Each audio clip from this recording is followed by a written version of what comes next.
Chapeuzinho Vermelho, A Bela Adormecida, Branca de Neve, João e Maria, O Gato de Botas, A Pequena Sereia. Tenho certeza que você conhece algumas dessas histórias. Ou você as leu, ou alguém leu essas histórias para você, ou então você conhece essas narrativas através dos amados filmes dos estúdios Disney. Contos de fadas são histórias clássicas que estão por toda parte. Mas será que a Chapeuzinho Vermelho consegue mesmo se desfazer do lobo mau e a Pequena Sereia se casa com o príncipe? No vídeo de hoje eu vou falar sobre essa forma narrativa muito popular, mágica e poderosa e te mostrar as versões originais de alguns contos de fadas que eram bem mais sangrentos do que a gente conhece.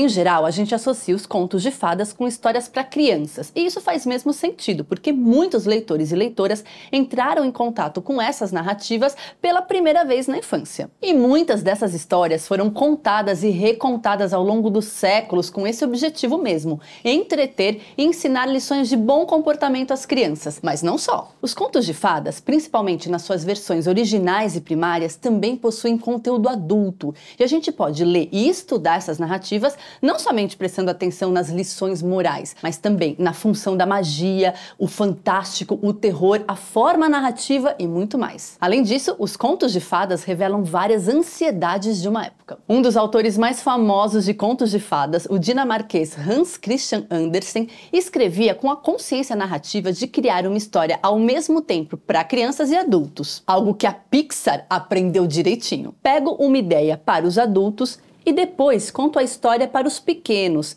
sempre me lembrando que pai e mãe muitas vezes ouvem e é preciso dar-lhes também alguma coisa para suas mentes. Trocando em miúdos, você aí do outro lado provavelmente é um jovem ou adulto, então fica até o final do vídeo porque você vai se surpreender. Maria Tatar é especialista em contos de fadas, professora da Universidade de Harvard e autora do livro Contos de Fadas, edição ilustrada e comentada. Essa edição reúne contos de fadas de vários autores e tem um texto introdutório para cada um deles.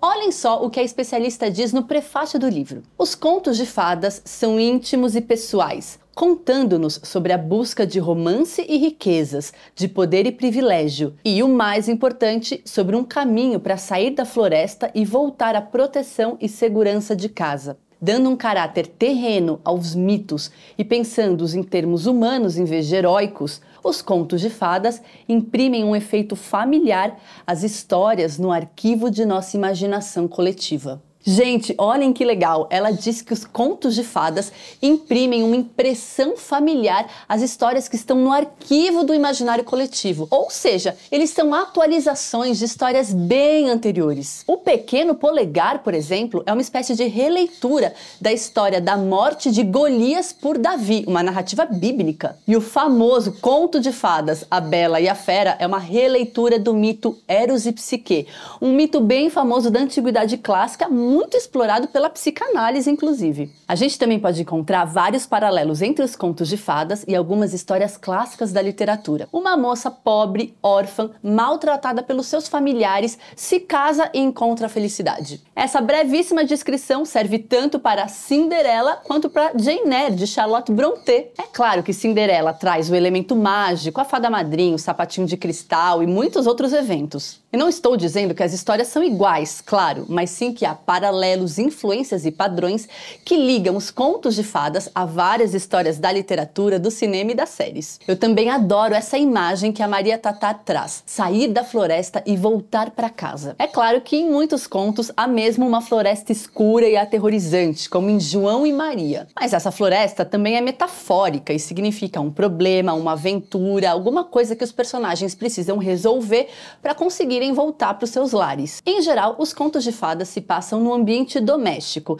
na cozinha, na casa, no vilarejo. Não são aventuras que acontecem em outro continente, atos heróicos em guerra, grandes viagens, nada disso. E quem são, afinal, os personagens dessas histórias? Algumas narrativas trazem crianças como protagonistas. Por exemplo, em João e Maria, uma história que fala sobre o maior medo das crianças, o medo do abandono. Aliás, gente, esse é o conto que mais me aterrorizava quando eu era criança. Eu cheguei a ter pesadelo depois de ler João e Maria. Já outras histórias trazem animais como personagens, por exemplo, o Patinho Feio ou o Gato de Botas. Mas vários contos de fadas são protagonizados por mulheres jovens heroínas. E aqui a gente tem um ponto bem importante dessa forma narrativa.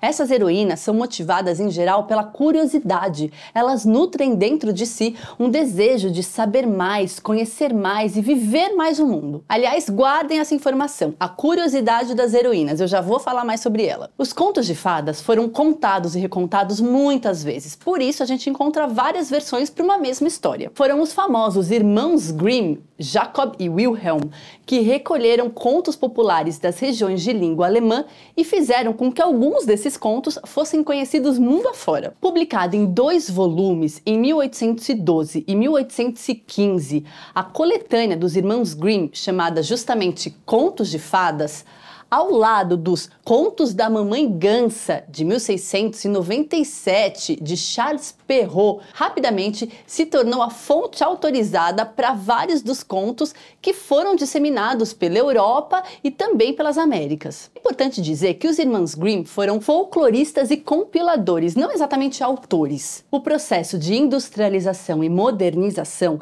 ameaçava algumas histórias populares que circulavam ali no boca a boca, nos vilarejos e pequenas cidades. Então, esse trabalho dos irmãos Grimm foi importantíssimo para preservar essas narrativas. A primeira edição de Contos de Fadas dos irmãos Grimm, que na época se chamava Contos da Infância e do Lar, abarcava não somente as histórias que hoje a gente associa ao nome deles, mas também piadas, lendas, fábulas, anedotas e outras histórias tradicionais. Eles passaram muitos anos ouvindo, tomando notas e rascunhando diferentes versões de cada conto. Na maioria das vezes, os informantes dos irmãos Grimm foram mulheres pertencentes à mesma classe social que eles, mas eles também recolheram narrativas de contadores populares. Só que por conta de críticas que eles receberam na época da primeira publicação dessa coletânea, Wilhelm Grimm passou horas e horas polindo cada linha de cada conto recolhido. Ele retirou tudo o que os leitores mais sensíveis da época consideravam de mau gosto, vulgar ou inadequado. Inclusive várias menções à gravidez pré-casamento, que apareciam na famosa história de Rapunzel. Com todo esse trabalho de reescrita e edição,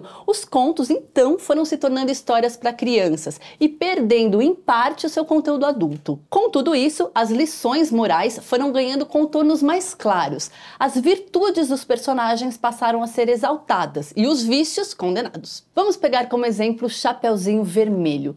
A versão que permaneceu ao longo do tempo é justamente a compilada e reescrita pelos irmãos Grimm. Essa versão tem final feliz, porque a menina e sua avó são salvas por um caçador que manda o lobo mau dessa para melhor, depois de fazer uma espécie de cesariana no animal. Porém, entretanto, todavia, há uma versão anterior dessa história, compilada por Charles Perrault do folclore popular, e o final dessa versão é simplesmente brutal, porque a menina é devorada pelo lobo. E ainda há versões em que Chapeuzinho Vermelho sobrevive e come os restos do lobo. E uma outra versão ainda com conteúdo bem mais erótico. Chapeuzinho Vermelho faz uma espécie de dança striptease pro lobo mau. E aqui um ponto bem importante. Para cada conto de fadas há uma infinidade de interpretações possíveis. Ainda pensando em Chapeuzinho Vermelho, tem gente que diz que a história é uma parábola do estupro. Outros dizem que é um projeto para o desenvolvimento feminino. Eu gosto muito do que a pesquisadora Maria Tatar diz. Os contos de fadas raramente enviam mensagens sem ambiguidades. E essa ambiguidade a gente encontra em várias narrativas. Por exemplo, em A Bela e a Fera,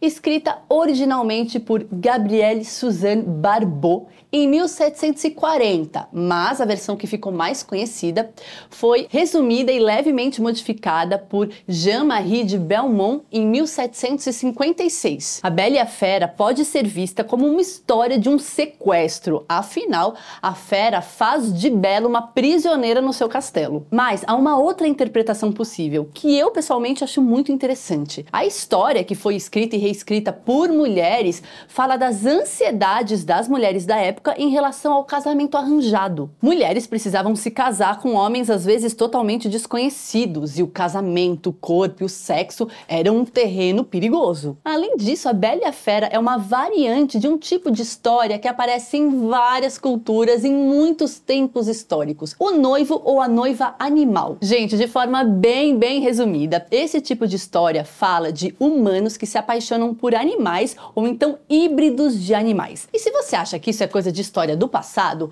veja só, um dos filmes de maior sucesso da história do cinema, Avatar 1, dirigido por James Cameron, usa justamente esse recurso. Nesse filme, Jake Sully, o protagonista, se apaixona por Neytiri. Essa personagem anda como bípede, mas ela tem cauda e orelhas de outra espécie e sente cheiros e escuta como um exímio animal farejador. Gente, esse é apenas um exemplo, porque há muitas histórias que usam esse recurso do relacionamento interespécies. Atualmente, para nós, os animais não simbolizam mais tanto assim o desconhecido e o perigo. As nossas ansiedades estão muito mais ligadas às máquinas e é por isso que cada vez mais iremos assistir e ler histórias em que humanos se apaixonam por robôs. O filme Her, de Spike Jonze, é apenas um exemplo. E é claro que eu não terminaria esse vídeo sem falar da Pequena Sereia, uma das histórias mais famosas de Hans Christian Andersen. A versão original é trágica, triste, toda vez que eu leio eu fico com vontade de chorar. Aliás, esse autor maravilhoso que sofreu muito em vida e tinha fama de desengonçado, merecia um vídeo só pra ele. Então me contem aqui embaixo se vocês gostariam de um vídeo só sobre a vida e a obra de Hans Christian Andersen. Em primeiro lugar, a história desse autor dinamarquês é muito bonita, tem descrições belíssimas e metáforas de grande valor literário. Ele foi influenciado pelo romantismo e a sua escrita tem essa característica. Às vezes, descrições da natureza têm a ver com os sentimentos e sensações dos personagens. No romantismo, às vezes, os personagens têm um interior turbulento, cheio de emoção, e eles querem dar vazão a toda essa intensidade. A Pequena Sereia, na história original, ela não se chama Ariel, como no filme da Disney, e sim Pequena Sereia. É um pouco um personagem desse tipo. Ela tem um interior rico, ela tem muita curiosidade e deixa a curiosidade guiar os seus passos. Quer dizer, passos não, né? O seu nado, as suas braçadas, porque ela é um híbrido de mulher e peixe, uma sereia. Vocês lembram que no começo do vídeo eu disse que a curiosidade das heroínas é muito importante nos contos de fadas? Em A Pequena Sereia é justamente isso que acontece. Ela é muito curiosa, ela quer conhecer o mundo da superfície, o mundo dos homens. E é essa curiosidade que a leva a se apaixonar por um homem e, atenção, spoiler, leva à sua própria morte. A Pequena Sereia, no final da narrativa, vira espuma do mar. E não uma noiva pronta para viver o famigerado felizes para sempre. Fora que na versão de Hans Christian Andersen, há doses maiores de violência e crueldade. Quando a bruxa do mar pede a voz da protagonista em troca para torná-la humana, ela também corta a língua da Pequena Sereia. Gente, eu adoro ler e estudar os contos de fadas e também me divirto muito reconhecendo essas histórias famosas nos filmes, nos livros e nas séries de hoje em dia. Os contos de fadas nos entretêm, nos fazem pensar e continuam vivíssimos. Então me contem aqui embaixo se vocês gostam desse tipo de narrativa e qual o conto de fadas preferido de vocês. A gente se vê na próxima semana com mais um vídeo. Tchau!